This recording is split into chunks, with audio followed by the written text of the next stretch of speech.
දර්ශක. හරි. ඒක යටතේ ලියා ගන්න අම්ල හා භස්ම අම්ල භස්ම කමාවක් උදාසීන ද්‍රව්‍ය. අම්ල භස්ම උදාසීන ද්‍රව්‍ය.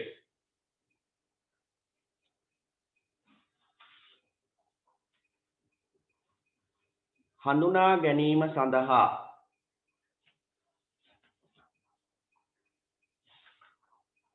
අම්ල භස්ම උදාසීන ද්‍රව්‍ය හඳුනා ගැනීම සඳහා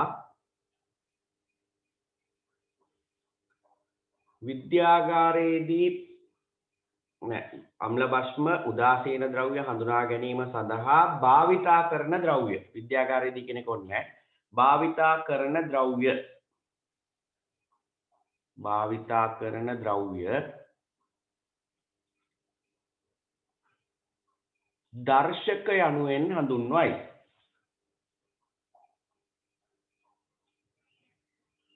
දර්ශක යනුවෙන් හඳුන්වයි.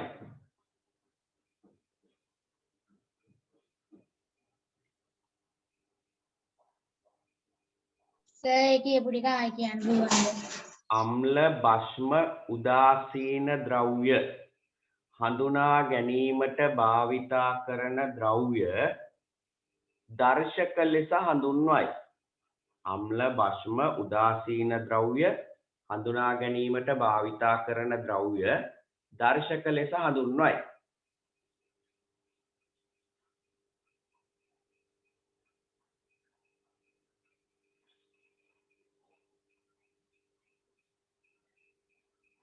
ඊළඟ රූලෙන්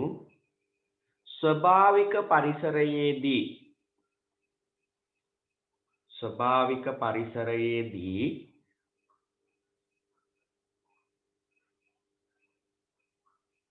අපට පහත දර්ශක සකසාගත හැකි වේ.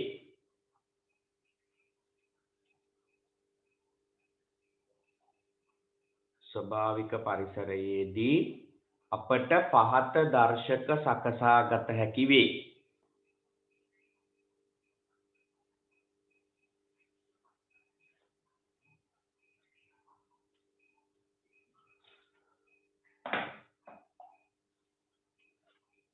හරිද? පළවෙනි එක ලියා ගන්න රතු පොකුරු වදමල් තම්බාගත් යුෂ.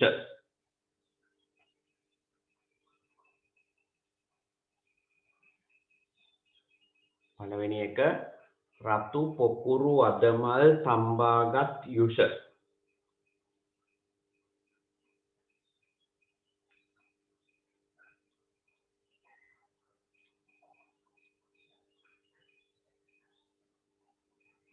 දෙක නිල් කටරොළු මල් තම්බාගත් යුෂ. නිල් කටරොළු මල් තම්බාගත් යුෂ.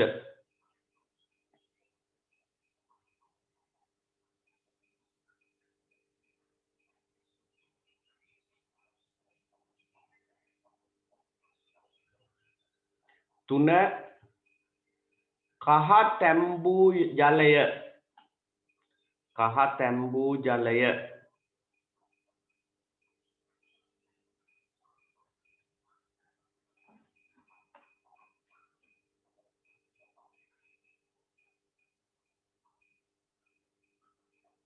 හතර පුවක් තැම්බූ ජලය.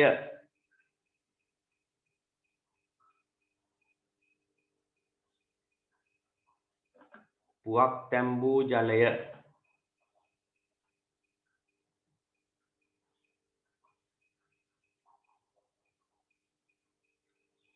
පහ ගිරිතිල්ලා මල් යුෂ.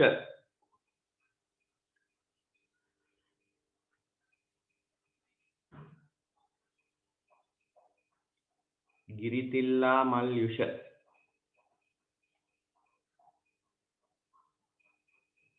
හය රතු ගෝවා තම්බාගත් යුෂ.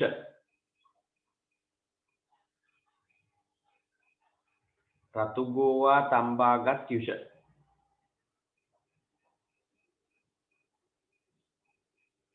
හරි ඊළඟට ඕගොල්ලෝ ඔතන යටින් පෙළ පොතේ තියෙන ක්‍රියාකාරකම 5.3 කියන වගුව ලියන්න ඕන.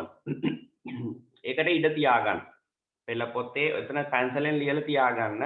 පෙළ පොතේ ක්‍රියාකාරකම 5.3 වගුව. ඒක ඔයගොල්ලෝ සම්පූර්ණ කරලා අපි ඒක කරානේ පැන්සලෙන් සම්පූර්ණ කරානේ. ඒ විදියට ඔතන යටින් ලියා ගන්න. පෙළ පොතේ ක්‍රියාකාරකම 5.3 වගුව.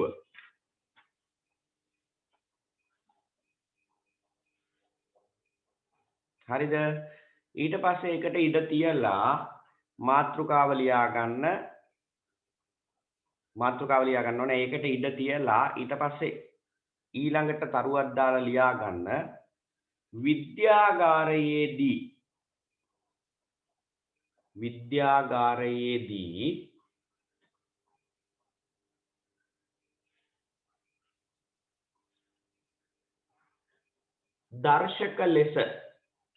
විද්‍යාගාරයේදී දර්ශක ලෙස පහත ද්‍රව්‍ය භාවිතා කළ හැකි වේ. පහත ද්‍රව්‍ය භාවිතා කළ හැකි වේ.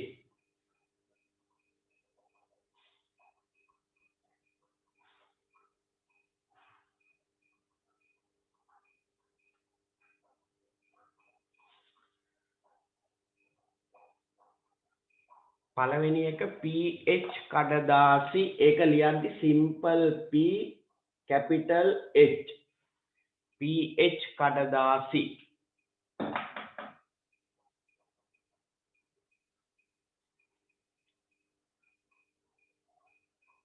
දෙක ලිට්මස් කඩදාසි. ලිට්මස් කඩදාසි.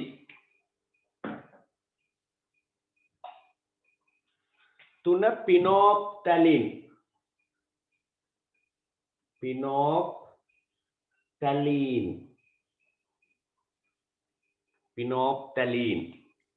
සර් අයිසරයක් කියන්නකො pH කඩදාසි වලින් පස්සේ ඉඳලා. ලිට්මස් කඩදාසි. බෝඩ් එකේ ලියලා තියෙන්නේ ලිට්මස් කඩදාසි ඊළාට පිනෝප්තැලින්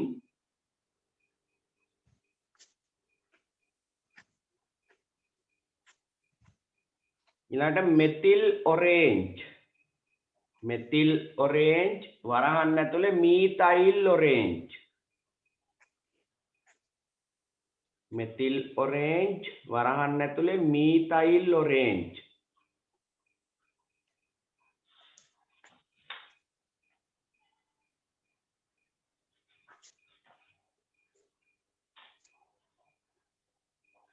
හරි ඊළඟට ඕගොල්ලෝ ඔතන පැන්සලෙන් ලියා ගන්න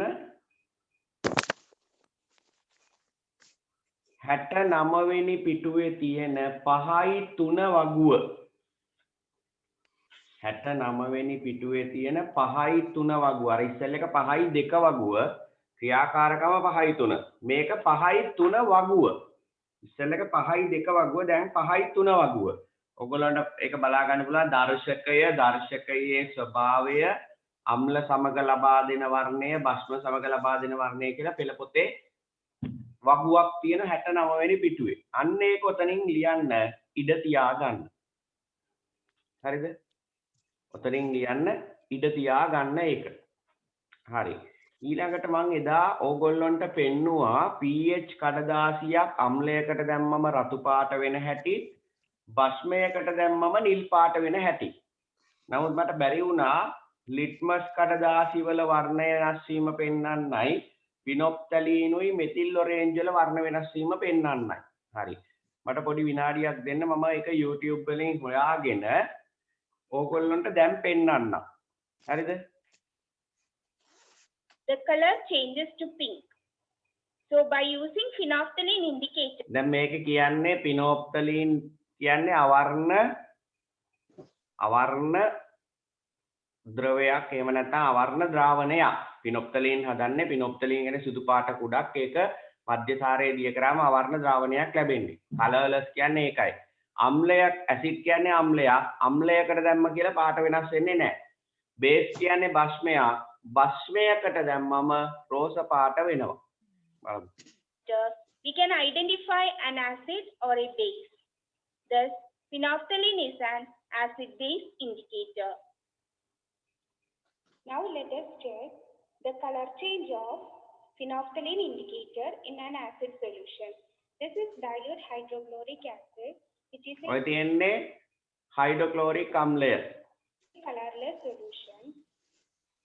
And this is phenolphthalein solution, which is ඔය තියෙන්නේ පිනොප්තලීන් අවර්ණයි. මේ දෙකම අවර්ණයි. also a colorless substance. Okay. Now we can add some dilute hydrochloric acid into a test tube.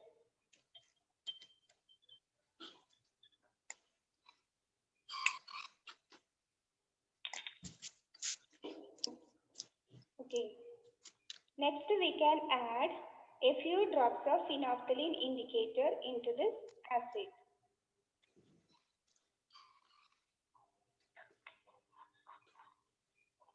On adding this phenolphthalein indicator, is there any color change for acid?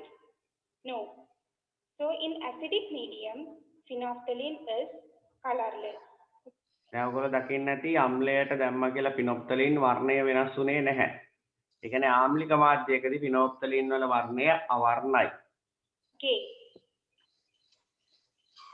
Now let us check the color change of phenolphthalein in basic medium. This is sodium hydroxide solution. දැන් මේ ඔයගොල්ලන්ට පේන්නේ sodium hydroxide කියන භස්මය. දැන් එයා කරන්න යන්නේ sodium hydroxide කියන භස්මයට පිනොප්තලීන් දාන්න හදන්නේ. And it is a colorless substance. This is phenolphthalein solution, which is also colorless. Now we can add some sodium hydroxide solution into a test tube.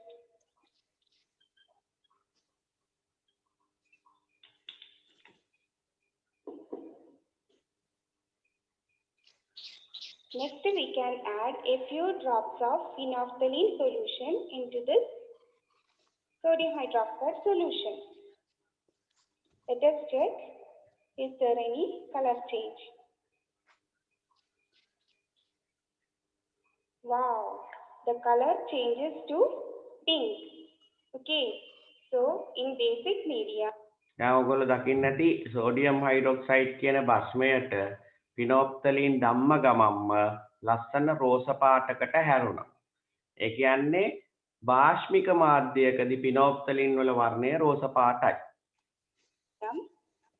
the color of the phenolphthalein is pink. In this way, by using phenolphthalein indicator, we can identify an acid as well as a base.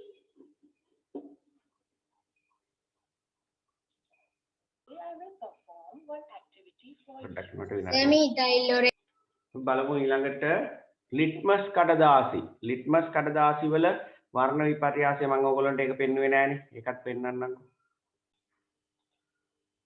Is doing something called the litmus test. Now, to do the litmus test, you need litmus paper. And because of the lockdown, I don't actually have any litmus paper at home. And I went to the chemist and they didn't have any either. So instead, I've made litmus paper strips. Now, you get red litmus paper and blue litmus paper, and I'll show you why you need both in a second. දැන් ඔයගොල්ලන්ට පේනවා මෙතන තියෙනවා රතු litmus සහ නිල් litmus. We're going to stick to the three chemicals that we have been working with all along.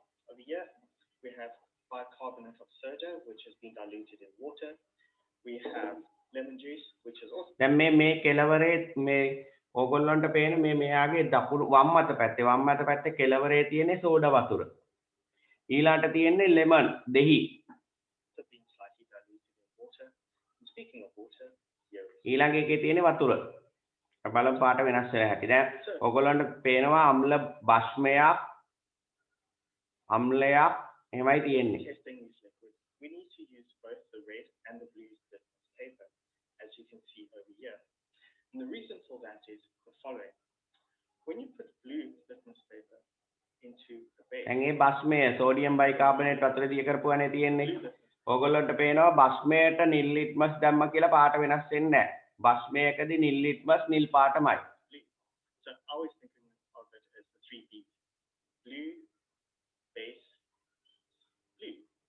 Does it make any sense? The blue remains blue, therefore it is a base. Hope that makes sense. When you put the red litmus paper in and you pull it out, the red litmus paper turns blue as well. දැන් ඕගොල්ලන්ට පේන බස්මයේදී මේ sodium bicarbonate වතුර දිය කරාම ලැබුණේ බස්මය. බස්මයට දැම්මම රතු ලිට්මස් නිල් පාට වුණා. රතු ලිට්මස් නිල් පාටට හැරෙනවා. Remember, blue base. And therefore, we can tell that bicarbonate of soda is in fact a base. Moving on to lemon juice. If I take the red litmus paper and put it into the lemon juice, which we know is an acid, දැන් ඕගොල්ලන්ට පේන lemon කියන්නේ දෙහි කියන්නේ අම්ලයක්. අම්ලයට දැම්මම වර්ණය වෙනස් වුණේ නැහැ රතු ලිට්මස් වල. you can see that the red litmus paper remains red. Therefore, it is an acid. However, if we put the blue litmus paper in, and remember the blue remained blue in a base, this time the blue litmus paper goes red, which indicates that the lemon juice here is indeed දකින්නදී දැන් අම්ලයකදී නිල් litmus රතු පාට වෙනවා. an acid. But the fun part comes when you get to water. When you take red litmus paper and put it in water, it remains red. And when you put blue litmus paper in water, it remains blue. උදාසීනයි ජලය කියන්නේ උදාසීනයි. උදාසීන මාධ්‍යයකදී litmus වල වර්ණය වෙනස් වෙන්නේ නැහැ. So what does that mean? I would like you to think about that, and you can let me know either in the comments below or in your science blog. හරිනේ එහෙනම් ඔය මම පෙන්නුවේ ඕගොල්ලොන්ට ලිට්මස් කඩදාසි වල වර්ණය වෙනස් වෙන හැටි. හරි. ඊළඟට මම පෙන්නන්නම් මීතයිල් ඔරේන්ජ් වල වර්ණය වෙනස් වීම. Hello students, today we are going to discuss about an acid-base indicator, that is methyl orange. It is an orange color substance. When it is added to an acid, its color changes to red. But when it is added to a base, its color changes to golden yellow. හරි. ඒ කියන්නේ methyl orange කියන්නේ තැඹිලි පාටට හුරු ද්‍රාවණයක්. ඒක කහ පාටට හුරු තැඹිලි පාට කුඩා. ඒක ජලය දිය කරාම කහ පාටට හුරු තැඹිලි පාට ද්‍රාවණයක් ලැබෙන්නේ. ඒක අම්ලයකටයි බස්මයකටයි දැම්මම වෙන දේ ගැන තමයි දැන් අපි මේ කතා කරන්න යන්නේ. අම්ලයකට දැම්මම ඒක රතු පාට වෙනවා. බස්මයකට දැම්මම රත්තරන් පාටට හුරු කහ පාටක් ලැබෙනවා. හරි අපි බලමු. So, methyl orange can be used to identify an acid or a base. And methyl orange is an acid-base indicator. Now, let us check the color of methyl orange indicator in acidic medium. This is dilute hydrochloric acid and it is a colorless substance. This is methyl orange solution, which is an orange color indicator. I will show you the color of methyl orange indicator. We can add a few drops of methyl orange indicator into a test tube. Okay. දැන් බලන්න මේ ඔයගොල්ලන්ට පේනවා දැන් මීතයිල් orange වල වර්ණය. ඒක තැඹිලි පාටට හුරු කහ පහයක් තියෙන්නේ. දැන් අපි මේ ද්‍රව්‍ය තමයි දාන්නේ අම්ල වලට බස්ම වලට. දැන් මම වර්ණය වෙනස් වෙන්නේ කොහොමද කියන එක අපිට බලා ගන්න පුළුවන්. And what is the color of this indicator? It is orange. So methyl orange indicator is an orange colored solution. Now we can add dilute hydrochloric acid into a test tube. Okay.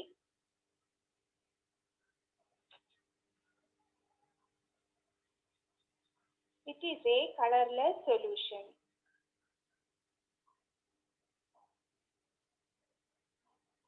Next, we can add a few drops of methyl orange indicator into this acid. Let us see what is the color change. දැක්කද? What is the color change? රතු පාට වුණා. The color changes to red. තැඹිලි පාටට හුරු ද්‍රාවණය රතු පාට වුණා. The color of methyl orange indicator is red. අම්ලයකදී එතකොට මීතයිල් ඔරෙන්ජ් රතු පාටයි. Now let us check the color of methyl orange indicator in a basic medium. This is sodium hydroxide solution and it is a colorless substance. This is methyl orange solution, which is an orange color indicator. Now we can add some sodium hydroxide solution into a test tube.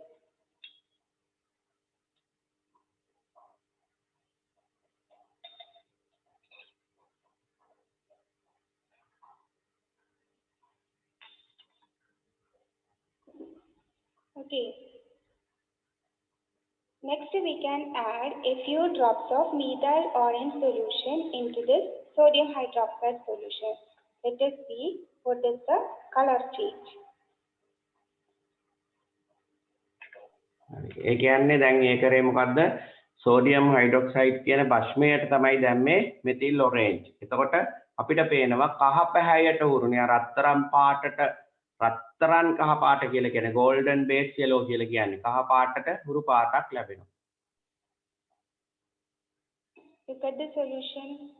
The color changes to golden yellow. Okay.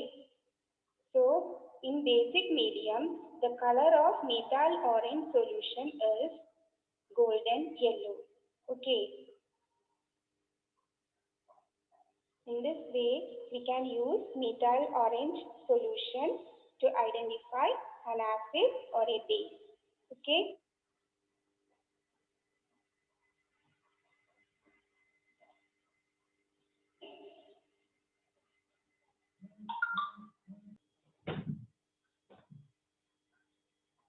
pH පරිමාණය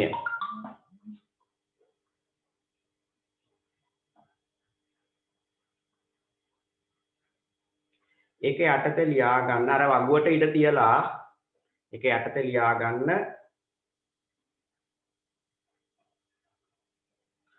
අම්ල හා භස්ම හා උදාසීන ද්‍රව්‍ය අම්ල භස්ම හා උදාසීන ද්‍රව්‍ය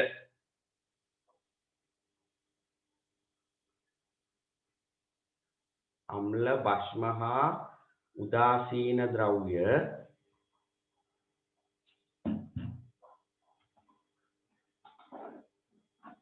හඳුනා ගැනීමටත්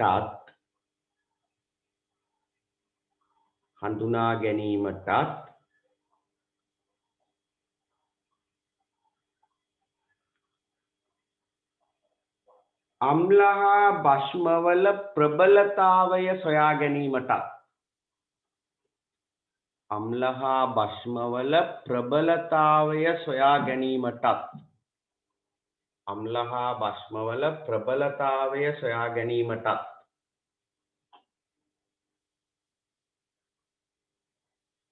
pH පරිමාණය භාවිතා වේ. pH පරිමාණය භාවිතා වේ.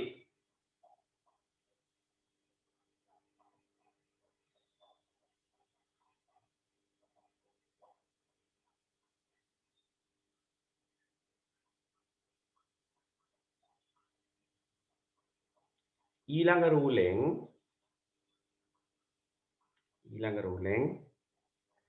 pH පරිමාණය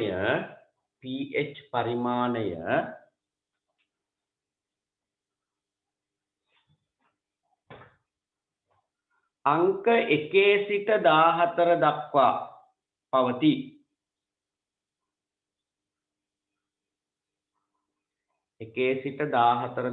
පවතී.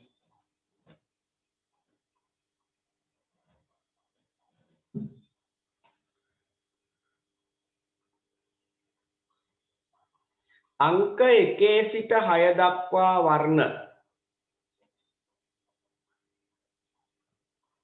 අංක 1 සිට 6 දක්වා වර්ණ ලබා දෙන ද්‍රව්‍ය අම්ල ලෙසත් වර්ණ ලබා දෙන ද්‍රව්‍ය අම්ල ලෙසත්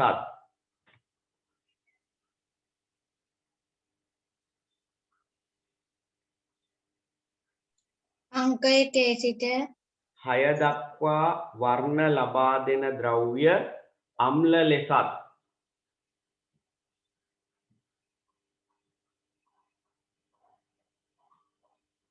හත වර්ණය ලබා දෙන ද්‍රව්‍ය හත වර්ණය ලබා දෙන ද්‍රව්‍ය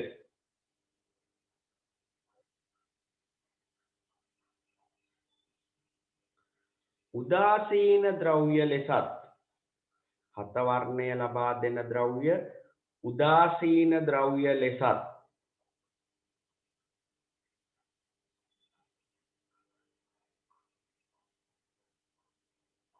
අටේ සිට 14 දක්වා වර්ණ ලබා දෙන ද්‍රව්‍ය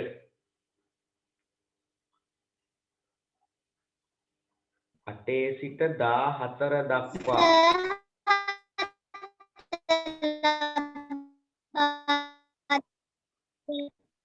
මොකද්ද හත ලබා දෙන ද්‍රව්‍ය මොකද්ද සර්? හත ලබා දෙන ද්‍රව්‍ය උදාසීන ද්‍රව්‍ය ලෙසත් හත වර්ණය ලබා දෙන ද්‍රව්‍ය උදාසීන ද්‍රව්‍ය ලෙසත් උදාසීන ද්‍රව්‍ය ලෙසත් අටේ සිට 14 දක්වා වර්ණ ලබා දෙන ද්‍රව්‍ය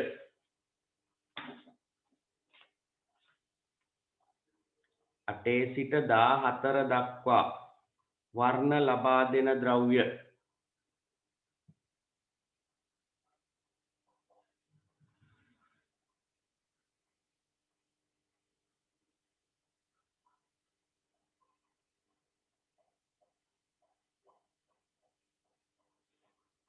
භස්ම ලෙසත්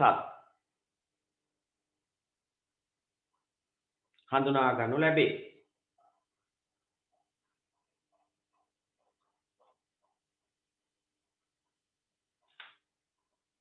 භස්ම ලෙසත් හඳුනා ගනු ලැබේ. හරි.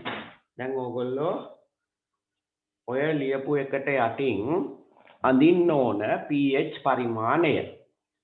අර කොටු 14ක් තියෙනවා. ඒ කොටු ඒ පාට වලින් පාට කරන්න ඕන.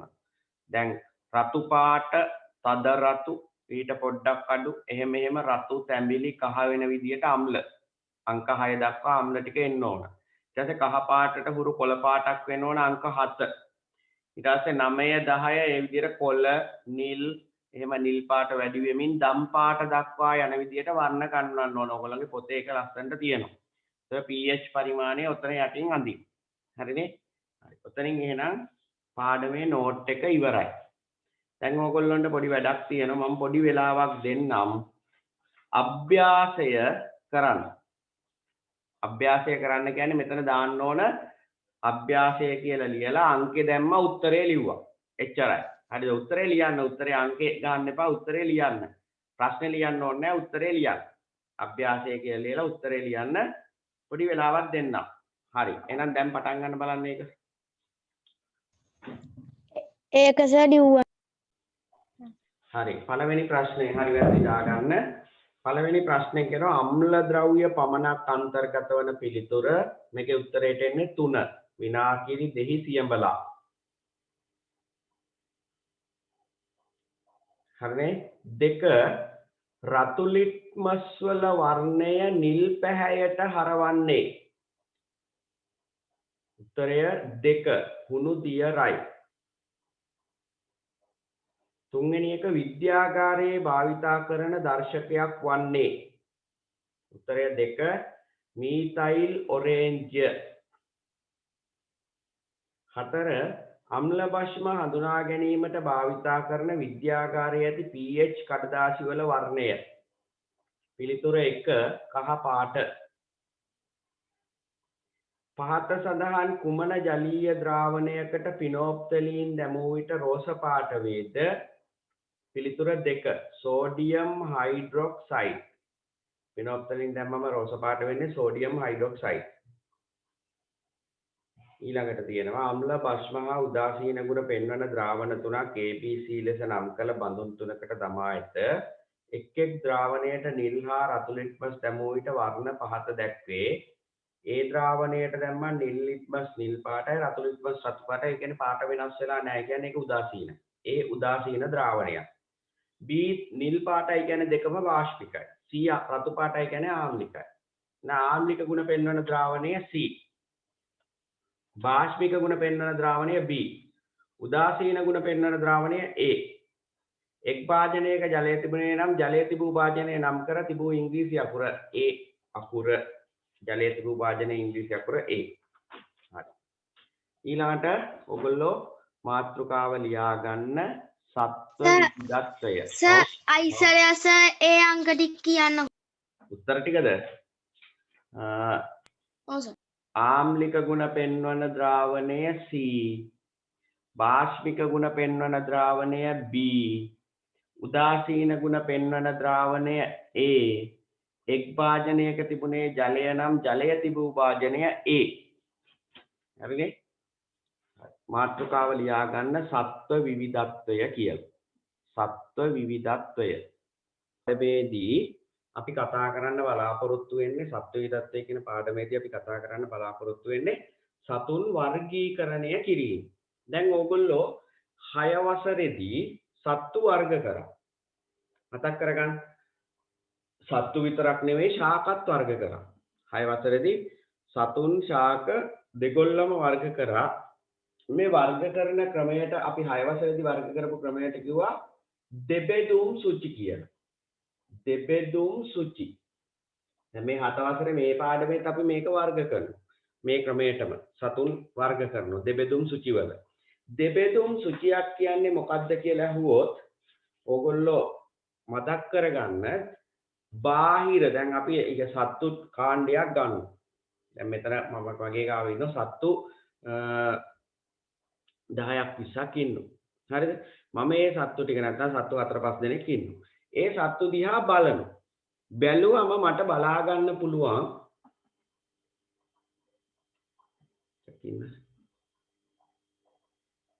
ඉර වුණාද? ඕගොල්ලෝ ඇහෙනවද මාව?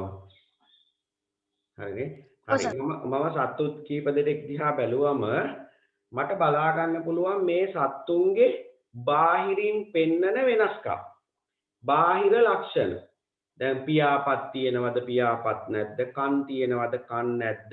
වරල් තියෙනවද වරල් නැද්ද? පාද තියෙනවද පාද නැද්ද? ඒ විදිහට අපිට බලා ගන්න පුළුවන්. යම් සත්ත්ව කාණ්ඩයක් දිහා බලලා ඒ සත්තු ගාව තියෙන බාහිර ලක්ෂණ ඇති නැති ඒ ලක්ෂණය තියෙන නොතිබෙන විදියට බෙදාගෙන යනවට කියන දෙබෙදුම් සුචි ක්‍රමය. දැන් මම ගත්තොත් සමනලයකුයි වවුලෙකුයි හාවෙකුයි ඔය ක්‍රමයට බෙදන්න. එතකොට සමනලයයි වවුලයි මට බෙදන්න පුළුවන් පියාපත් ඇති. හාව බෙදන්න පුළුවන් පියාපත් නැති. කියලා කොටස් දෙකකට ඔයගොල්ලෝ බෙදන්න පුළුවන්. එතකොට සමනලයයි වවුලයි හම්බ වෙන්නේ එක ගොඩක්. එකට තමයි අපිට බෙදීමේදී ලැබෙන්නේ. ඒක එච්චර ගැලපෙන්නේ නැහැ. මොකද සමනලයයි වවුලයි අපි දන්නෝ එකම කාණ්ඩයට දාන්න පුළුවන් සත්තු දෙන්නෙක් නෙවෙයි. සමනලය කියන්නේ කෘමියෙක්, වවුල කියන්නේ කිරිබී වැටෙන සතෙක්. ඒක නිසා මේ දෙබෙදුම් සුචි ක්‍රමය වගේ ක්‍රම එච්චර සාර්ථක ක්‍රම නෙවෙයි. හරිද? එතකොට අපි වර්ග කිරීමක් කරද්දී ඒ වර්ග කිරීමේදී ගැළපෙන අය එකට ඉන්නවා. ඒ කියන්නේ සමාන ගති ගුණ තියෙන කට්ටිය එකට ඉන්නවා. එතකොට මේ වගේ ක්‍රමවලදී ඒක ගැළපෙන්නේ නැහැ. නමුත් අපි මේ පාඩමේදී මේ සත්තු වර්ග කරන්නේ මේ වගේ විද්‍යාත්මක ක්‍රමයකට. මේ වගේ නෙවෙයි විද්‍යාත්මක ක්‍රමයකට. එතකොට ගැළපෙන අය අපිට එක කාණ්ඩයකට වර්ග කරගන්න පුළුවන්. හරි. දැන් ඔන්න අපි කතා කරමු ඇයි සතුන් වර්ග කරන්නේ කියලා. දැන් මේ පාඩමේ නම තමයි සත්ව විවිධත්වය. විවිධත්වය කියන වචනේ තේරුම කියන්නේ එකිනෙකට වෙනස් කියන එක. විවිධත්වය කියන වචනේ තේරුම එකිනෙකට වෙනස් කියන එක. දැන් ඕගොල්ලෝ ඔයගොල්ලෝ දන්නේ නැහැ 9 වසරේ පොතේ තියෙනවා ලෝකයේ මේ දැනට හොයාගෙන තියෙන විදියට සතුන් ජීවත් වෙනවලු සත්ත්ව විශේෂ ජීවත් වෙනවලු මිලියන 11.0 ගණන්. මේ වෙනකොට ඊටත් වඩා වැඩි. ලෝකයේ දැනට සතුන් ජීවත් වෙන සතුන් වර්ග සතුන් ගණන නෙවෙයි සතුන් විශේෂ වර්ග මිලියන 11යි ගණන්. එතකොට අපි හිතමු අපි O level කරලා A level කරලා උපාධියක් කරන්න යනවා. අපි මේ උපාධියට ඉගෙන ගන්න යනවා සත්ත්ව විද්‍යාව. දැන් සත්ත්ව විද්‍යාව ගැන ඉගෙන ගනිද්දී අපි සතුන් ගැන තමයි ඉගෙන ගන්නේ. දැන් ලෝකේ ඉන්න හැම සතෙක් ගැනම අපි ඉගෙන ගන්න හිතාගෙන ඉන්නවා. දැන් ලෝකයේ සත්තු ඉන්න මිලියන ගණනක්. අපිට කවදාවත් ඉපදිච්ච දවසේ ඉඳලා මැරෙනකන් ඉගෙන ගත්තත් ඔය සත්තු මිලියන ගාන ගැනම ඉගෙන ගන්න ලැබෙන්නේ නැහැ. මොකද හේතුව අපි උපරිම ජීවත් වෙන්නේ අවුරුදු 80ක් 90ක්. ඒතර ඒ කාල සීමාවදී සම්පූර්ණ හැමදාම ඉගෙන ගත්තත් අපිට සත්තු මිලියන ගණනක් ගැන ඉගෙන ගන්න වෙලාව මදි. ඒක නිසා අපි සත්තු ගැන ඉගෙන ගනිද්දී සත්තු වර්ග කරනවා. වර්ග කළා සමාන ගතිගුණ තියෙන කට්ටිය ගැන එකට ඉගෙන ගන්නවා. දැන් සමාන ගතිගුණ තියන අයගේ ගති ලක්ෂණ සමානයිනේ. දැන් උදාහරණයක් කිරිබී වැඩෙන සතු. කිරිබී වැඩෙන සතු ගත්තොත් කිරිබී වැඩෙන සතු බොහෝ දෙනෙක්ගේ ගතිගුණ සමානයි. එතකොට අපි එක සතෙක් ගැන ඉගෙන ගන්නවා. ඒ සතාගේ ලක්ෂණ ටික ඉගෙන ගන්නවා. එතකොට අපිට කිරිබී වැඩෙන සතෙක් දැක්කම අපිට හිතා ගන්න පුළුවන් මේ සතා කිරිබී වැඩෙන සතෙක්, මේ සතාගේ ගති ලක්ෂණ මෙන්න මේවා, මේ සතාට මෙන්න මේ දේවල් පිහිටලා තියෙනවා, මේ සතා හැසිරෙන්නේ මේ විදියට, ওই විදියට අපිට කතා ඉගෙන ගන්න පුළුවන්. අන්න එහෙනම් මේ සත්තු වර්ග කිරීමෙන් දැන් අපි කතා කරන්නේ මේ සත්ත්ව විවිධත්වය ගැන. ලෝකයේ සත්තු විශාල ප්‍රමාණයක් ඉන්නවා. ඒගොල්ලෝ අතර කුරුල් වෙනස්කම් තියෙනවා. එතකොට සත්තු වර්ග කරාම ඒ සතුන් ගැන පහසුවෙන් ඉගෙන ගන්න පුළුවන්. එහෙනම් ඔන්න මම දැන් ඕගොල්ලන්ට කිව්වා සතුන් වර්ග කිරීමෙන් ලැබෙන එක වාසියක්. එකක් ඒක තමයි අධ්‍යයනය කිරීම පහසු වීම. අධ්‍යයනය කිරීම පහසු වීම. අධ්‍යයනය කිරීම පහසු වීම. නැත්නම් තව විදිහකට නෑ සතුන් ගැන පහසුවෙන් ඉගෙන ගැනීමට හැකියවීම. අධ්‍යයනය කිරීම පහසු වීම නැත්නම් සතුන් පිළිබඳව පහසුවෙන් ඉගෙන ගැනීමට හැකියවීම. හරිද? සතුන් පිළිබඳව පහසුවෙන් ඉගෙන ගැනීමට හැකියවීම ඔන්න එක වාසියක්. දෙවෙනි එක තමයි සතුන් හඳුනා ගැනීමට පහසු වීම. සත්තු වර්ග කරාම අපිට පහසුවෙන් සතුන් හඳුනා ගන්න පුළුවන්. හඳුනා ගැනීමට පහසු වීම. මම නිකන් උදාහරණයක් කියන්න. දැන් ඔන්න මම ඉගෙන ගන්න කිරිබී වැඩෙන සත්තු ගැන. හරිද? කිරිබී වැඩෙන සත්තු ගැන ඉගෙන ගත්තම මට කිරිබී වැඩෙන සත්තු ගැන ඉගෙන ගත්තම මට කිරිබී වැඩෙන සත්තුන්ගේ ලක්ෂණයක් විදියට හොයාගන්න පුළුවන් මෙන්න මේක. බාහිර කන් පෙති පිහිටීම. හරිද? දැන් මම මේ කන අල්ලලා පෙන්නුවේ මේකයි. කිරිබී වැඩෙන සත්තුන්ට විතරයි කන් පෙති පිහිටලා තියෙන්නේ. කන් නෙවෙයි කන් පෙති. දැන් ඔන්න මම යනෝ වනාන්තරයකට ශේෂ්ත්‍ර චාරිකාවකට. මේ සත්තු ගැන ඉගෙනගෙන තවදුරටත් සත්තු හොයන්න යනෝ ශේෂ්ත්‍ර චාරිකාවකට. ගිහි යනකොට මට හම්බ වෙනවා සතෙක්. මේ සතා මම මීට කලින් දැකලා නැහැ. මම පොඩි සතෙක්. හරිද? මම කොහොම හරි මූව අල්ල ගන්නවා. අල්ලගෙන ඉවර වෙලා මේ සතාව අරගෙන මම පරීක්ෂා කරනවා. පරීක්ෂා කරනකොට මට පේන මේ සතාට තියෙන කම්පෙති. එතකොට මට කියන්න පුළුවන් මේ සතා කිරිබී වැඩෙන සතෙක්. මොකද මම ඉගෙනගෙන තියෙන කම්පෙති පිහිටලා තියෙන කිරිබී වැඩෙන සත්තුන්ට විතරයි කියලා. හරිද? අන්න ඒක තමයි මම කිව්වේ සත්තු ගැන ඉගෙන ගත්තාම මේ සත්තු වර්ග කරාම හඳුනා ගැනීමට පහසු වෙනවා. එහෙනම් අධ්‍යයනය කිරීම පහසු වෙනවා. හඳුනා ගැනීමට පහසු වෙනවා. තව එකක් තමයි සතුන් පහසුවෙන් නම් කරන්න පුළුවන්. සත්ත්ව විශේෂ නම් කිරීම පහසු වීම. තව වාසියක්. සත්ත්ව විශේෂ නම් කිරීම පහසු වීම. සත්ත්ව විශේෂ නම් කිරීම පහසු වීම. හරිද? එහෙනම් සතුන් වර්ගීකරණයෙන් ලැබෙන වාසි. ඊළඟ තව වාසියක් තමයි මිනිසාට ආර්ථික වශයෙන් වැදගත් වන සතුන් හඳුනාගත හැකි වීම. දැන් අපිට සමහර සත්තුන්ගෙන් ලැබෙනවා ප්‍රයෝජන. මස් ලබා දෙන සත්තු ඉන්නවා, කිරි ලබා දෙන සත්තු ඉන්නවා, ඖෂධ ලබා දෙන සත්තු ඉන්නවා. සමහර වෙලාවට ඔය ශරීරයේ තියෙන ලෝම, කෙඳි ඒ වගේ දේවල් ලබා දෙන සත්තු ඉන්නවා. ඒකට අපිට සත්තුන්ගෙන් ගොඩාක් ප්‍රයෝජන ලැබෙනවා. මෙන්න මේ ආර්ථික වාසි ලබා දෙන සතුන් හඳුනා ගැනීමට හැකි වීම. හරිද? මෙන්න මේ වගේ දේවල් අපිට ලැබෙනවා මේ සත්තු වර්ග කරා. විශේෂයෙන්ම පළවෙනි දේ තමයි ඉගෙන ගැනීම පහසු වීම හා හඳුනා ගැනීම පහසු වීම. මේ සත්තු වර්ග කරේ නැත්තම් ලෝකේ සත්තු මිලියන ගාණක් ඉන්නෝ මැරෙනකන් ඉගෙන ගත්තා සත්තු ගැන ඉගෙන ඉවර කරන්න බෑ. ඒක නිසා අපි කරන්නේ සමාන ගතිගුණ තියෙන සත්තු ගැන එකට ඉගෙන ගන්නවා. එතකොට අපිට පහසුවෙන් ඉගෙන ගන්න පුළුවන්. හරිද? ඒ ඉගෙන ගත්තත් අපි හැම සතා ගැනම දන්නේ නැහැ. ඒකත් මතක තියාගන්න. දැනට ලෝකේ හොයා නොගත්ත සත්ත්ව විශේෂ විශාල ගණනක් ඉන්නවා. විද්‍යාඥයෝ හොයා නොගත්ත. හරිද? දැන් ලංකාවෙත් ඉන්නවා. ඔය සමහර විද්‍යාඥයෝ දැන් පහුගිය දවස්වලත් ඔයගොල්ලෝ දකින්න ඇති අර රූපවාහිනියේ පෙන්නවා පහුගිය දවස්වලත් ඔය වනාන්තරවල මේ ලංකාවේ සිංහරාජ වගේ තෙත් වනාන්තරාශිතව ජීවත් වන අලුත් සත්ත්ව විශේෂ හොයාගෙන තියෙනවා විද්‍යාඥයෝ. එකපාරට හොයාගන්නත් බෑ. හරිද? උන් ගැන පරීක්ෂණ කළා දීර්ඝ කාලයක් තිස්සේ උන්ගේ චර්යාවන් දිහා බලලා මේක වෙනම සත්ත්ව විශේෂයක් කියලා හොයාගන්නවා. ඒක හොයාගත්තට පස්සේ නම් කරන්න පුළුවන්. හරිද?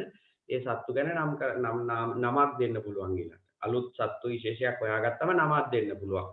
නමක් දීලා ඒ සතා ඊට පස්සේ මේ තියෙන ඒ වර්ගීකරණය කරන ලෝකේ වෙනම තියෙන ආයතන. ඒ ආයතන හරහා මෙන්න මෙහෙම මේ වගේ සතෙක් ලංකාවේ ඉන්නවා කියලා පළවෙනි වරට හොයාගත්තා කියලා නම් කරන්න පුළුවන්.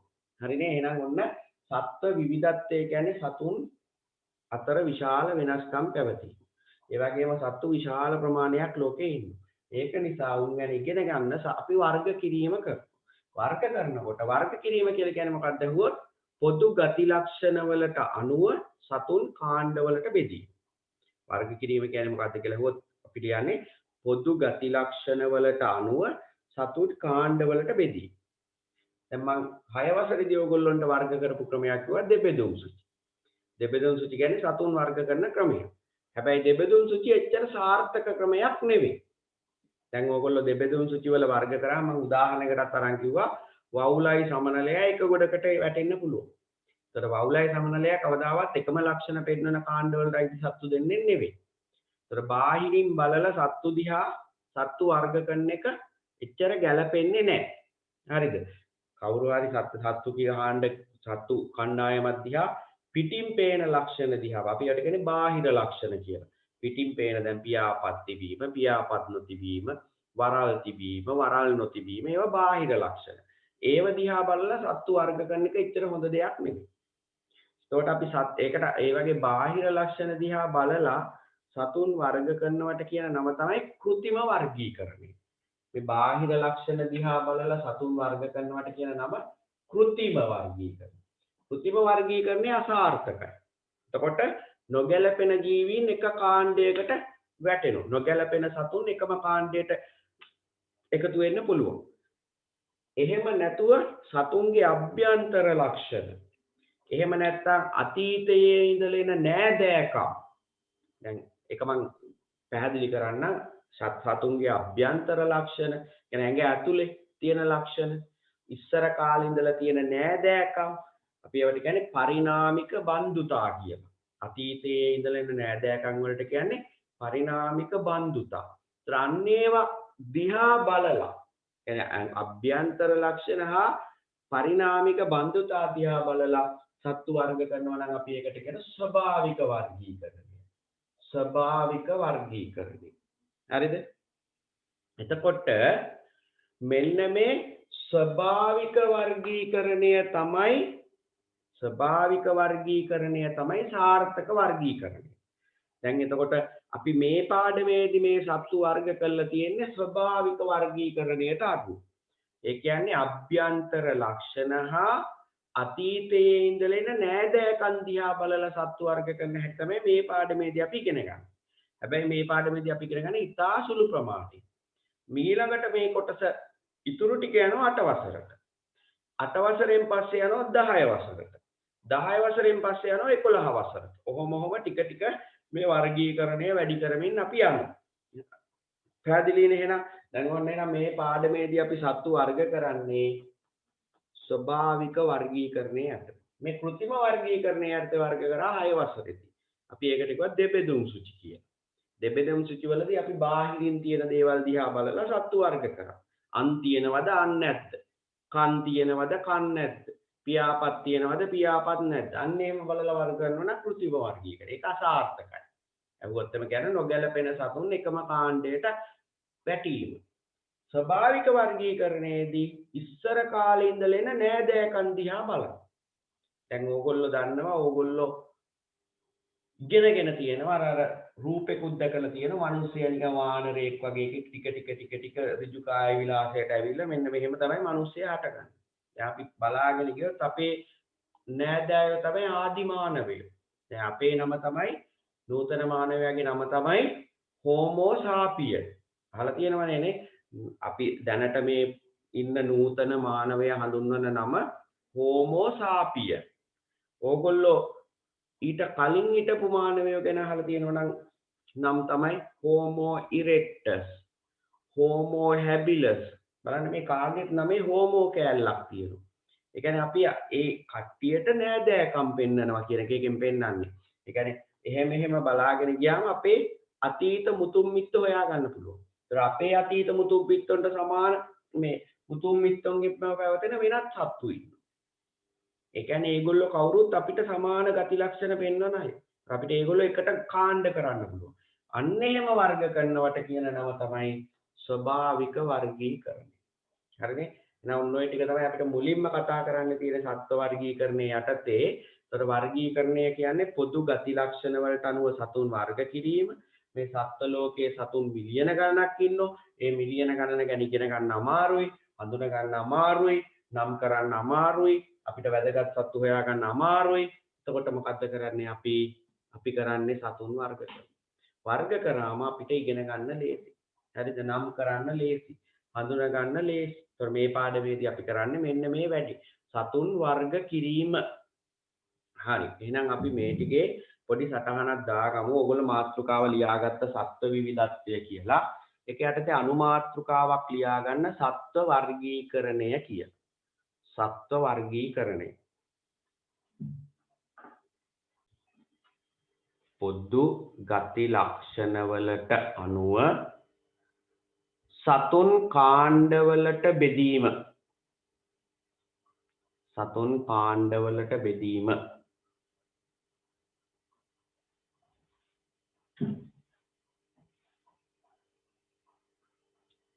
සත්ත්ව වර්ගීකරණය ලෙස හඳුන්වයි. සත්ත්ව වර්ගීකරණය ලෙස හඳුන්වයි.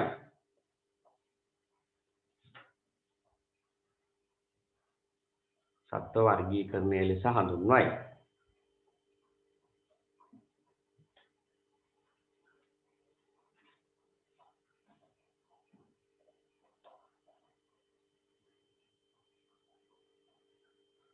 ඊළඟ රූලෙන් සතුන් වර්ගීකරණය කිරීමට හේතු කියලා ලියා ගන්න. ඊළඟ රූලෙන් සතුන් වර්ගීකරණය කිරීමට හේතු.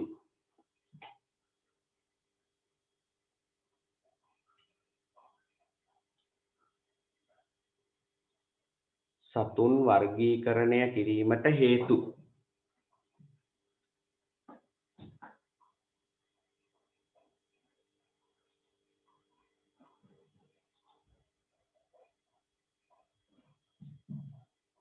එක සතුන් පිළිබඳව අධ්‍යයනය කිරීම පහසු වීම. අංක 1 දාලා ලියා ගන්න. සතුන් පිළිබඳව අධ්‍යයනය කිරීම පහසු වීම. සතුන් පිළිබඳව අධ්‍යයනය කිරීම පහසු වීම.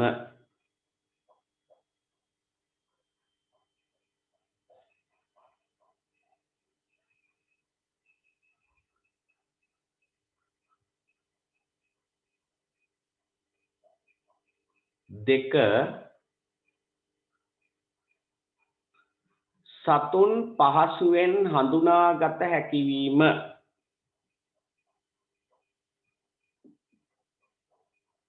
සතුන් පහසුවෙන් හඳුනාගත හැකි වීම.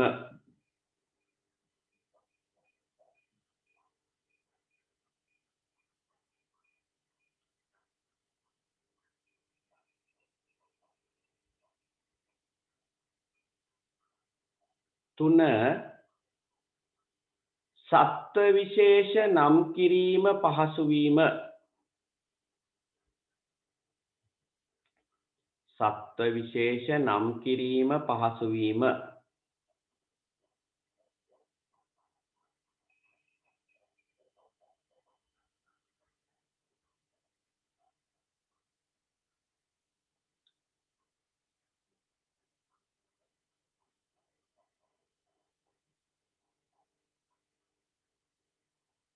හතර මිනිසාට වැදගත් වන සතුන් සොයාගත හැකි වීම.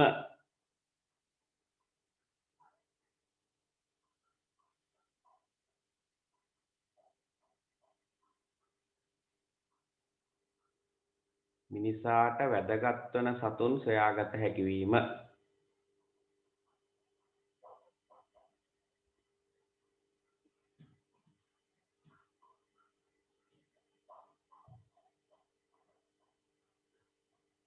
ඊළඟ රූලෙන් සතුන් වර්ග කරන ප්‍රධාන ක්‍රම දෙකක් ඇත. ඊළඟ රූලෙන් ලියා ගන්න සතුන් වර්ග කරන ප්‍රධාන ක්‍රම දෙකක් ඇත.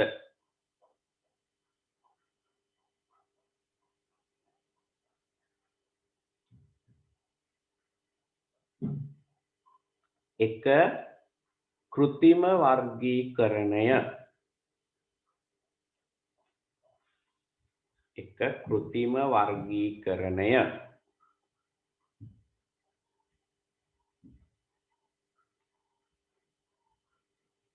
දෙක ස්වභාවික වර්ගීකරණය. දෙක ස්වභාවික වර්ගීකරණය.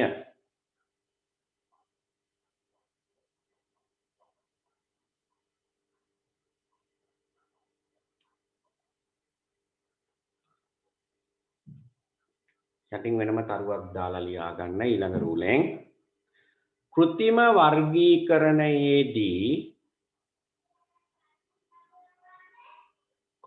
වර්ගීකරණයේදී සතුන් තුළ පවතින බාහිර ලක්ෂණ. සතුන් තුළ පවතින බාහිර ලක්ෂණ.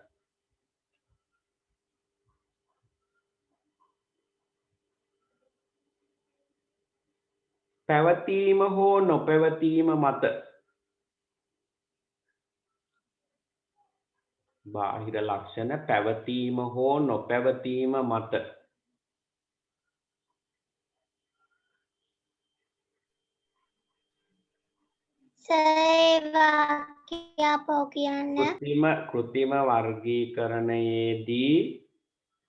කෘත්‍රිම වර්ගීකරණයේදී සතුන් තුළ පවතින බාහිර ලක්ෂණ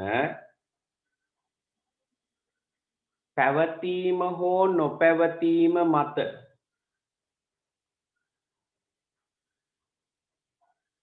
මොකද්ද සයිත් කියන්නේ? සතුන් තුළ පවතින බාහිර ලක්ෂණ පැවතීම හෝ නොපැවතීම මත.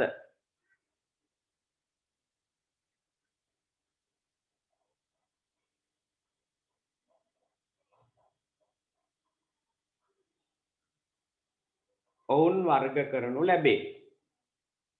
පැවතීම හෝ නොපැවතීම මත ඔවුන් වර්ග කරනු ලැබේ.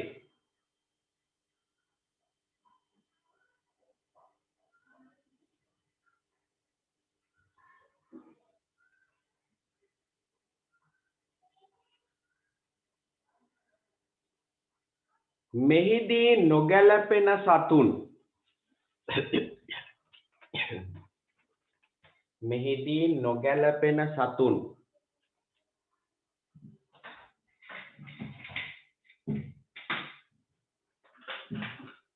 එකම කාණ්ඩයට. මෙහිදී නොගැලපෙන සතුන් එකම කාණ්ඩයට.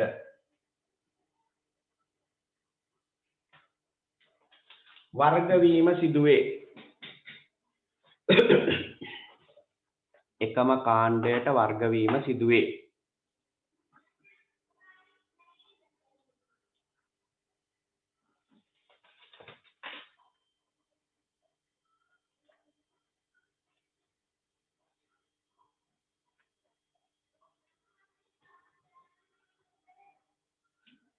මේ නිසා කෘත්‍රිම වර්ගීකරණය සාර්ථක ක්‍රමයක් නොවේ.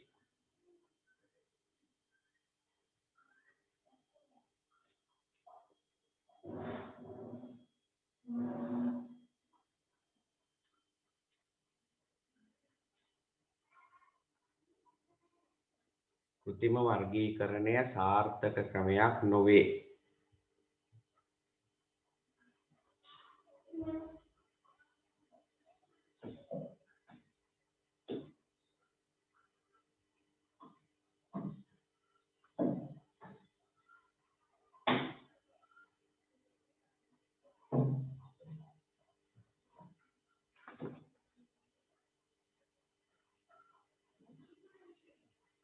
හරිද?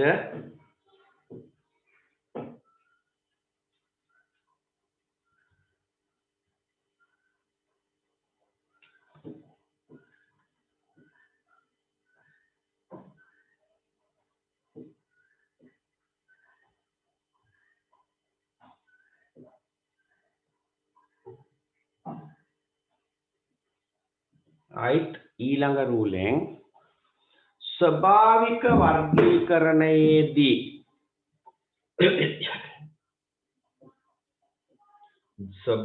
වර්ගීකරණයේදී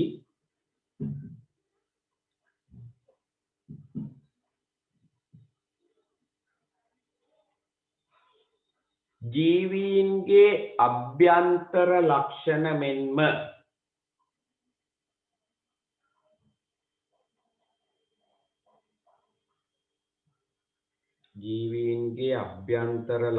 මෙන්ම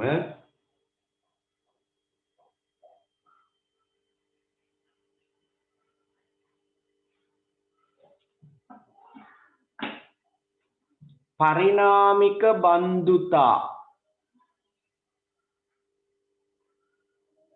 අභ්‍යන්තර ලක්ෂණ මෙන්ම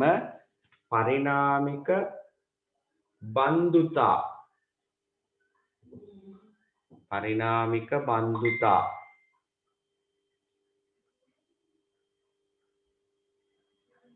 වරහන් ඇතුලේ අතීතයේ සිට එන නෑදෑකම් සහ අභ්‍යන්තර ලක්ෂණ මෙන්ම පරිණාමික බන්ධුතා වරහන් ඇතුලේ අතීතයේ සිට එන නෑදෑකම්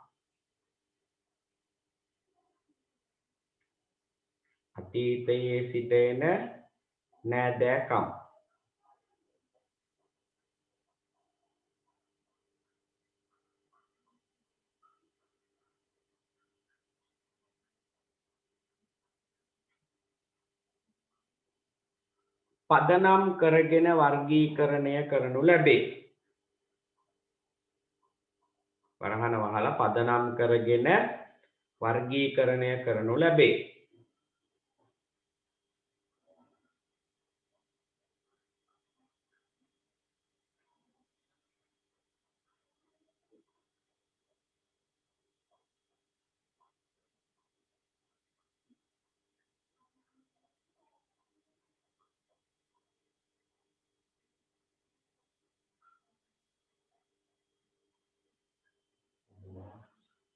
එබැවින් සමාන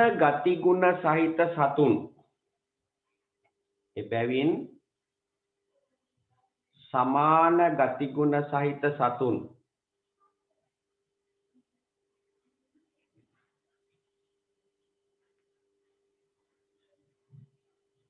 එකට කාණ්ඩගත වීම සිදුවේ.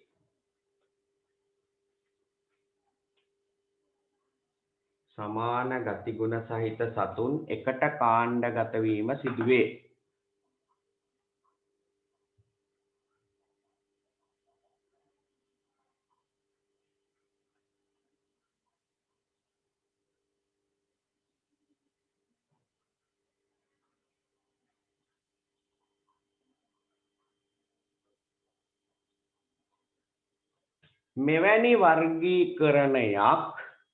මෙවැනි වර්ගීකරණයක්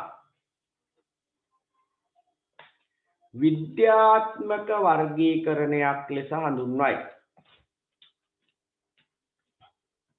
මෙවැනි වර්ගීකරණයක් විද්‍යාත්මක වර්ගීකරණයක් ලෙස හඳුන්වයි.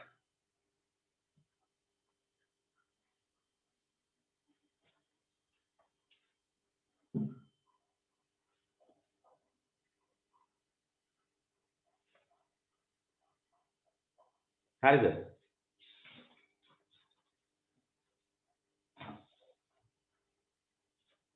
හරි. දැන් ඔන්න අපි දන්නවා එහෙනම් සතුන් වර්ග කරන්න ඕන කෘත්‍රිම වර්ගීකරණයක් යටතේද ස්වභාවික වර්ගීකරණයක් යටතේද? ස්වභාවික වර්ගීකරණයක් යටතේ. මොකද එතකොට තමයි නිවැරදිවම වර්ගීකරණය වෙන්නේ. සමාන ගතිගුණ සහිත කට්ටිය එකට කාණ්ඩගත වෙන්නේ. ඒතර ස්වභාවික වර්ගීකරණයේදී මොනවද හොයලා බලන්නේ? මම දෙකක් කිව්වා.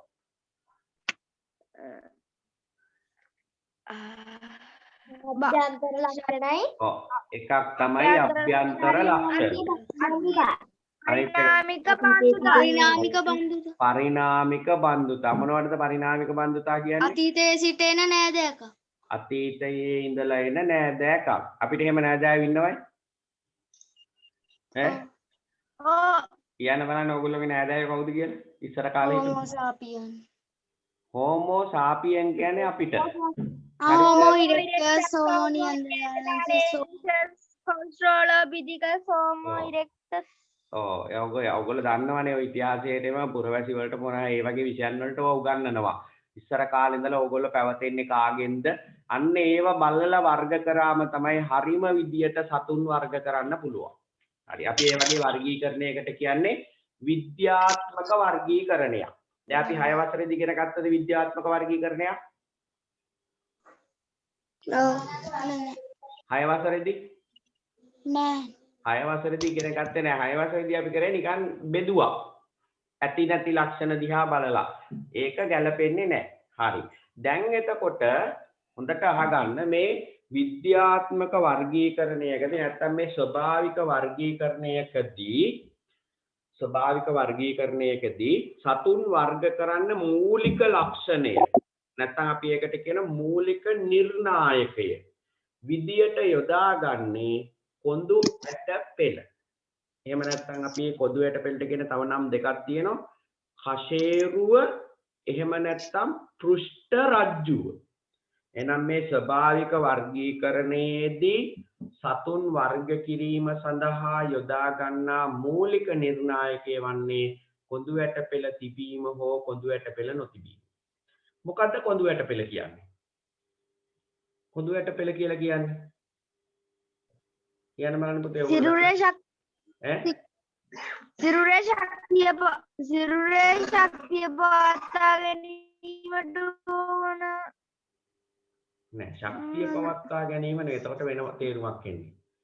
කොඳු ඇට පෙළ. කොඳු ඇට පෙළ කියන්නේ ඇටකටු පේලියක්. ඔව් සරලව කියනවා නම් කොඳු ඇට පෙළ කියන්නේ ඇටකටු පේලියක්. හරිද? ඒක තියෙන්නේ සමහර සත්තුන්ට විතරයි. සමහර සත්තුන්ට කොඳු ඇට පේලිය කියන ඇටකටු පේලිය නැහැ. මේක තනි ඇටකටුවක් නෙවෙයි. අස්ති ගොඩක් එක්කවුල හැදිච්ච පේලියක්. හරිද? මේ කොඳු ඇට පෙළ පටන් ගන්නෙ සතෙකුගේ හිසේ. හිසට පල්ලෙහායි. කොඳු ඇට පෙළ ඉවර වෙන්නේ ඒ සතාගේ වලිගයේ කෙළවරේ.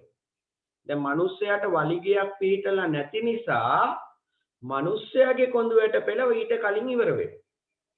හිසේ සිට වලිගය දක්වා ඇති අස්ති පේලියකට, අස්ති කියන්නේ ඇටකටු කියන එක, පේලියකට තමා කියන්නේ කොඳු ඇට පෙළ කියන්නේ. හරිද? දැන් සමහර සත්තුන්ට කොඳු ඇට පෙළක් තියෙනවා. කොඳු ඇට පෙළට කියනවා නම් දෙකක් මම කිව්වා. කෂේරුව එහෙම නැත්නම් කියන පෘෂ්ඨ රජ්ජුව. මම ඒක බෝඩ් එකේ ලියන්න. කොඳු ඇට පෙළට කියන නම.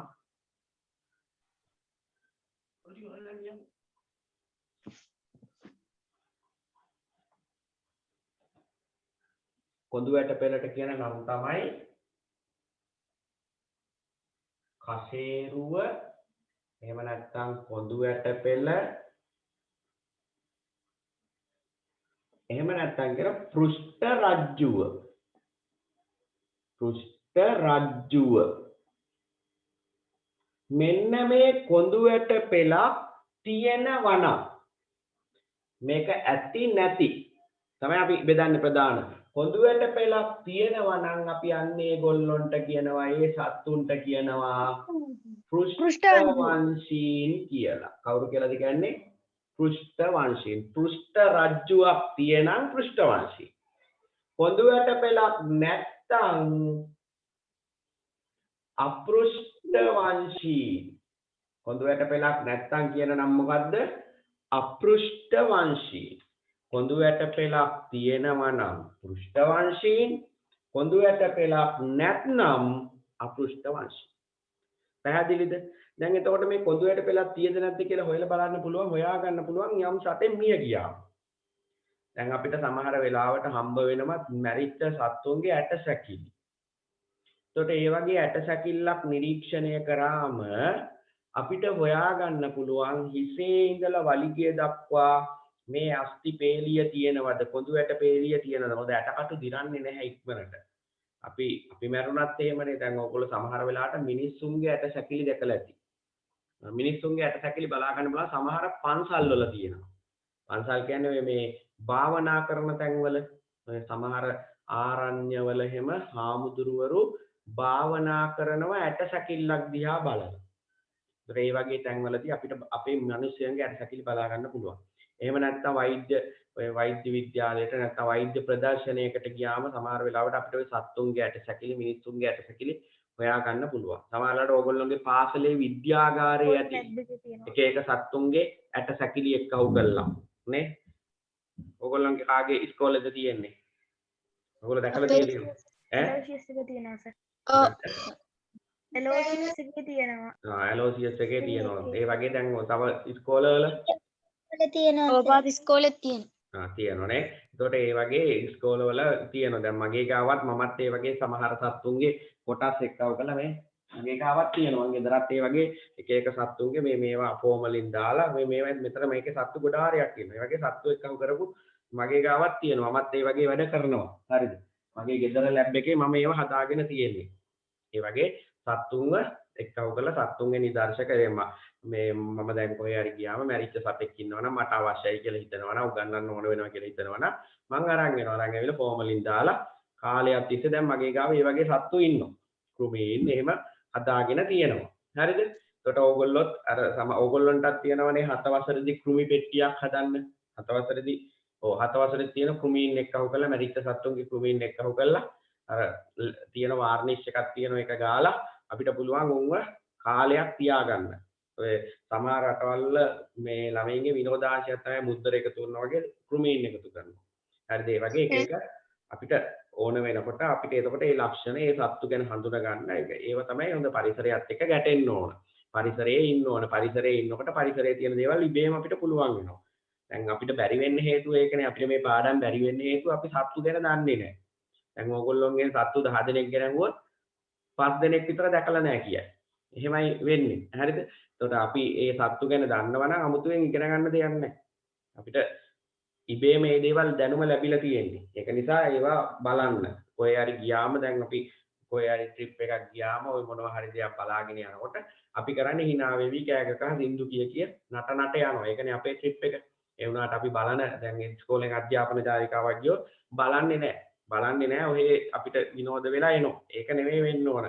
ඒවයි තියෙන දේවල් කොහොමද දැන් කෞතුකාගාරයට ගියොත් කොළඹ මේ වගේ සත්තුන්ගේ ඇට සැකිලි ඕන තරම් බලා ගන්න පුළුවන්. හරි සත්ව නිදර්ශක ඕන තරම් තියෙනවා. කෞතුකාගාරයේ ඇතුල් වෙන තරම තියෙනවා විශාල ඇට සැකිල්ලක් තියෙන තල්මසෙක්ගේ. ඔව් නිල් තල්මසෙක්ගේ ලොකු ඇට සැකිල්ලක් තියෙනවා. ඒකෙන් බලා ගන්න පුළුවන් ඒ සතාගේ කොඳු ඇට පෙළ කොහොමද පිහිටලා තියෙන්නේ. හරිද? අර පෙරා බුදින සතෙක් නිසා අර පෙරන කොටස් කොහොමද තියෙන්නේ කටේ. උවර ආහාර ඇතුළට අරගෙන පෙරලා මේ ජලය පෙරලා ආහාර ටික විතරයිනේ ගන්න. ඒතකොට ඒවා පිහිටලා තියෙන්නේ කොහොමද කියලා බලා ගන්න පුළුවන්. දැන් ඕගොල්ලෝගේ පොතේ බලන්න 76 පිටුවේ 76 පිටුවේ තියෙනවා මාළුවෙක්ගේ කොඳු ඇට පෙළ ගෙම්බෙක්ගේ කොඳු ඇට පෙළ, පැස්බරාගේ කොඳු ඇට පෙළ, අලියාගේ කිඹුලාගේ කොඳු ඇට පෙළ පිහිටලා තියෙන හැටි. දැන් මාළු කටුව කියලා අපි කියන්නේ මැද තියෙන ලොකු මාළු කටුව කියන්නේ මේ මාළුවගේ කොඳු ඇට පෙළ. ඒක හිසෙන් පටන් අරගෙන වලිගයෙන් කෙලවර වෙනවා. ගෙම්බගෙත් එහෙමයි. හිසෙන් පටන් අරගෙන පල්ලෙහා වලිගය ගෙම්බටත් වලිගයක් නැහැ. ඒක නිසා වලිගය මෙහයින් කෙලවර වෙනවා. පැස්බරාගේ අලියාගේ බලන්න වලිගය දක්වා විහිදිලා තියෙනවා. කිඹුලාගේත් වලිගය දක්වා විහිදිලා තියෙනවා. දැන් මේ කොඳු ඇට පෙළ කියන්නේ තනි අස්තියක් නෙවෙයි. මේක ඇවිල්ලා කොඳු ඇට පෙළ හැදිලා තියෙන්නේ කෂේරුකා. කෂේරුව නෙවෙයි. කෂේරුකා එකතු වෙලා තමයි කෂේරුව හැදිලා තියෙන්නේ. කෂේරුකා එකතු වෙලා තමයි කෂේරුව හැදිලා තියෙන්නේ. හරිනේ? එහෙනම් ඔන්න කොඳු ඇට පෙළක් තියෙනවා නම් ඒ සතෙක් මැරුණම ඒ මැරිච්ච තැන ඇට සැකිල්ල ඉතුරු වෙනවා නම් කොඳු ඇට පෙළ බලා ගන්න පුළුවන්. දැන් මට කියන්න මෙන්න මේ සත්තු කොඳු ඇට පෙළක් තියෙන සත්තුද කොඳු ඇට පෙළක් නැති සත්තුද කියලා. දැන් මම පොතේ තියෙන ඒවා අහන්නේ ඕගොල්ලෝගේ. මිනිසා පෘෂ්ඨවංශීන්ද අපෘෂ්ඨවංශීන්ද කියලා කිව්වම හරි. මිනිසා පෘෂ්ඨවංශී. කැස්බෑවා කැස්බෑවට කොඳු ඇට පෙළක් තියෙනවා. කැස්බෑව කියන්නේ මතක තියාගන්න උරගයින්. උරගයින්ට කොඳු ඇට පෙළක් තියෙනවා. හරිද? ගොළු බෙල්ලා අපෘෂ්ඨවංශී ගොළු බෙල්ලට කොඳු ඇට පෙළක් නැහැ. ගොළු බෙල්ලගේ කටුව ඇතුලේ තියෙන්නේ මස් කැබැල්ලක් වගේ කොටසක්. අපි ඒකට කියන්නේ ඒක කියන්නේ මෙහෙමයි. මස් කැබැල්ලක් වගේ කොටසක් තියෙන පේශියක් තියෙන මාංශ පේශියක් වගේ එකක්. පේශිමය පාදයක් එක්ක ඇතුලේ තියෙන කොටස් ටිකක් තියෙන්නේ. කොඳු ඇට පෙළක් නැහැ. කොඳු ඇට පෙළක් නැති නිසා ආරක්ෂාවට දැන් මේ සැකිල්ල අපිට වැදගත් වෙන මේ කොඳු ඇට පෙළ වැදගත් වෙනවා අපේ හැඩයට. දැන් අපේ ඇඟ ඇතුලේ තියෙන ඇටකටු අස්ථි වල කාර්යයන් දෙකක් තියෙනවා. සන්ධාරණය, චලනය. සන්ධාරණය කියන්නේ අනිකුත් කොටස් දරාගෙන සිටීම. දැන් ඕගොල්ලෝගේ ඇටකටු වලට තමයි මස් බැඳිලා තියෙන්නේ. දැන් අපේ මේවට කියන්නේ මස් කියලානේ මාංශ පේශි. මාංශ පේශි සම්බන්ධ වෙලා තියෙන්නේ අස්ථි වලට. එතකොට අපිට නිශ්චිත හැඩයක් ලැබෙනවා. අපේ ඇඟේ හැඩය, ෂේප් එක අපි දැන් ඍජුකාය විලාසයක් අපිට තියෙන්නේ. එතකොට ඒ හැඩය ලැබිලා තියෙන්නේ මතක තියාගන්න මේ කොඳු ඇට පෙළ හා අනිකුත් අස්ථි නිසා. කොඳු ඇට පෙළ හා අනිකුත් අස්ථි නිසා. ඒතර ගොළු බෙල්ල වගේ සත්තුන්ට එහෙම එකක් නැහැ. ඒක නිසා උන්ට ආරක්ෂාවට තියෙන පිටින් කටුවක්. ඒ කටුව කියන්නේ කොඳු ඇට පෙළ නෙවෙයි. ඒක හැදිලා තියෙන්නේ කැල්සියම් කාබනේට් වලින්, හුණු ගල් වලින්. ඔය හුණු ගල් වල තියෙන කැල්සියම් කාබනේට්, ඒ කැල්සියම් කාබනේට් වලින් හැදිච්ච කටුවක් තමයි ගොළු බෙල්ලගේ පිටින් තියෙන්නේ. ඒක කොඳු ඇට පෙළ නෙවෙයි. ගැඩවිලා. කොඳු ඇට පෙළක් නැත්නම් අපෘෂ්ඨ වංශී. ගැඩවිලා කියන්නේ අපෘෂ්ඨ වංශී. කපුටා. පෘෂ්ඨවංශී මතක තියාගන්න. ඕනෑම පක්ෂියෙක් ගත්තොත් පෘෂ්ඨ වංශී. දැන් ඕගොල්ලෝගේ ගෙදර චිකන් හදනවා නම් කුකුලෙක් ගෙනල්ලා කපනවා නම් කුකුලා බලන්න එතකොට අර හිසේ ඉඳලා බෙල්ල මෙහෙම දිගට තියෙනවා. එතනින් මෙහෙම පල්ලෙහාට කොඳු ඇට පෙළ දිගට තියෙනවා. ඒ බෙල්ල කියන්නේ කොඳු ඇට පෙළේ උඩ ටික. හරිද? ඒක පල්ලෙහාට මෙහෙම විහිදිලා තියෙනවා. ඒක ඕනම පක්ෂියෙකුට කොඳු ඇට පෙළක් තියෙනවා. දැන් පැස්බරාගේ එක ඕගොල්ලෝගේ පොතේ තියෙනවා. පැස්බරාගේ කොඳු ඇට පෙළ පිහිටලා තියෙන හැටි. ඊළාට කකුලුවා. පෘෂ්ඨවංශී කකුලුවට කොඳු ඇට පෙළක් නැහැ.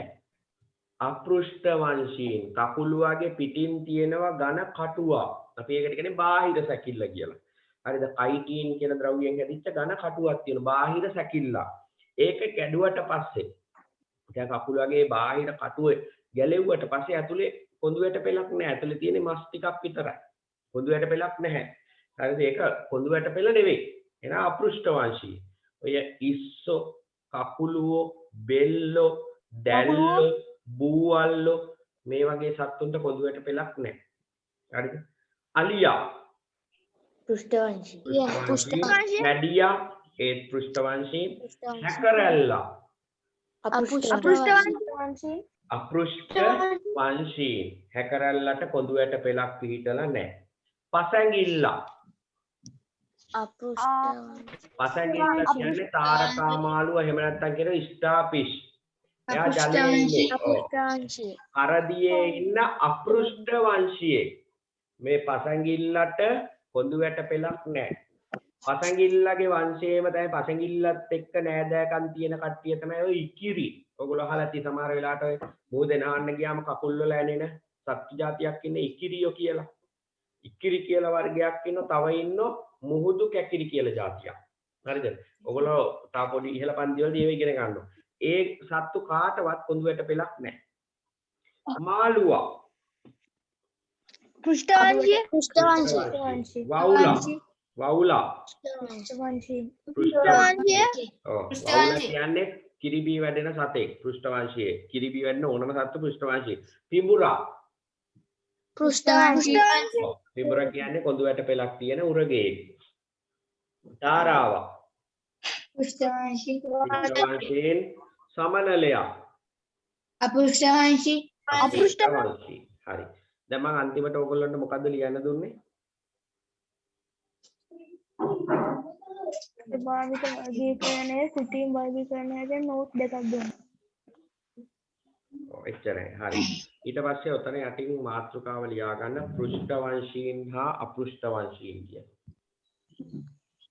පෘෂ්ඨවංශීන් පසඟිල්ලයි tie කණු ධර්මයට මේ කාණ්ඩයට ඔව් පසඟිල්ල අයිති වෙන්නේ කයිනෝ ධර්මයට කියලා. ඒවා අපි ඉගෙන ගන්නවා ඉහළ පන්තිවලදී. පෘෂ්ඨවංශීන් මේ අපෘෂ්ඨවංශීන් මේ පාඩමේදී අපි පෘෂ්ඨවංශීන් විතරයි කාණ්ඩ වලට බෙදන්නේ. 8 වසරේදී අපෘෂ්ඨවංශීන් කාණ්ඩ වලට බෙදනවා. 10 වසරේදී ඔය කියන ටික අපි ඉගෙන ගන්නවා. හරිද? හරි. මාතෘකාව ලියා ගන්න පෘෂ්ඨවංශීන් හා අපෘෂ්ඨවංශීන් කියලා. පෘෂ්ඨවංශීන් හා අපෘෂ්ඨවංශීන්.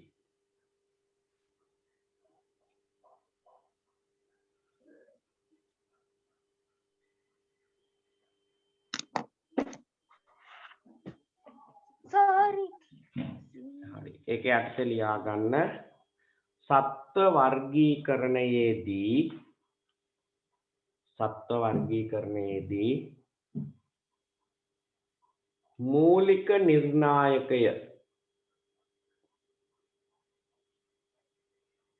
මූලික නිර්ණායකය වරහන් ඇතුලේ මූලික ලක්ෂණය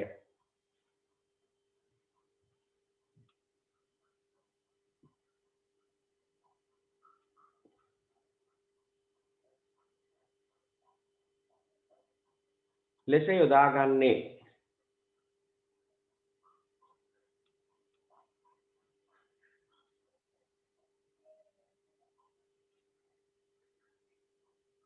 කශේරුවක් තිබීම හෝ කශේරුවක් නොතිබීමයි.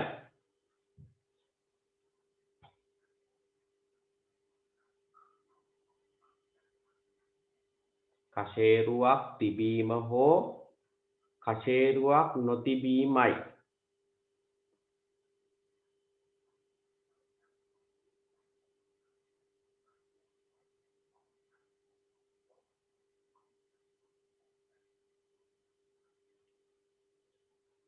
ඊළඟ රූලෙන් කශේරුව හෙවත් කොඳු ඇට පෙලක් කශේරුව හෙවත් කොඳු ඇට පෙලක් වරහන් ඇතුලේ පෘෂ්ඨ රජ්ජුව කශේරුව හෙවත් කොඳු ඇට පෙලක් වරහන් ඇතුලේ පෘෂ්ඨ රජ්ජුව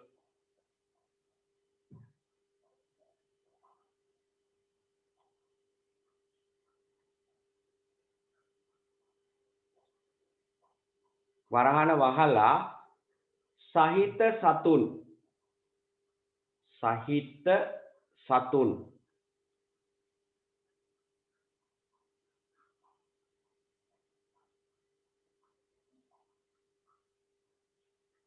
පෘෂ්ඨවංශීන් ලෙස හඳුන්වයි. පෘෂ්ඨ රජ්ජුව මොකද කශේරුව හෙවත් කොඳු ඇට පෙලක් වරහන් ඇතුලේ පෘෂ්ඨ රජ්ජුව ඊළඟ වරහන වහලා සහිත සතුන් පෘෂ්ඨවංශීන් ලෙස හඳුන්වයි.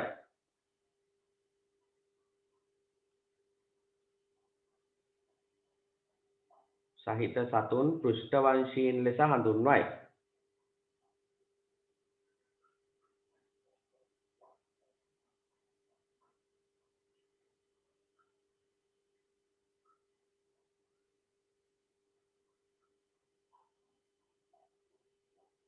ඊළඟ රූලෙන් කශේරුව හෙවත් කොඳු ඇට පෙළක් නොමැති සතුන්. කශේරුව හෙවත් කොඳු ඇට පෙළක් නොමැති සතුන්.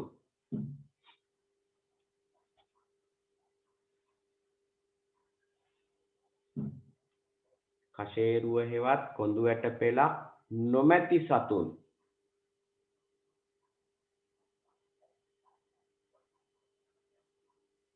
අපෘෂ්ඨ වංශීන් ලෙස හඳුන්වයි. අපෘෂ්ඨ වංශීන් ලෙස හඳුන්වයි.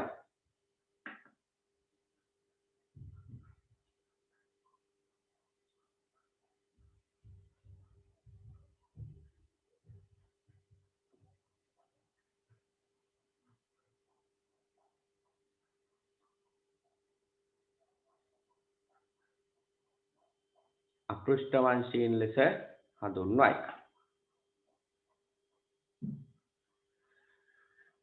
දැන් ඕගොල්ලෝ කරන්න ඕනේ ඊළඟට දැන් ඔය මම අර කතා කරපු සත්තු ටික වගුවක් ගහලා බෙදන්න ඕන පෘෂ්ඨ වංශීන් හා අපෘෂ්ඨ වංශීන් කියලා. හරිද? පෘෂ්ඨ වංශීන් හා අපෘෂ්ඨ වංශීන් කියලා ඒ ටික බෙදන්න දැන් වගුවක් ගහලා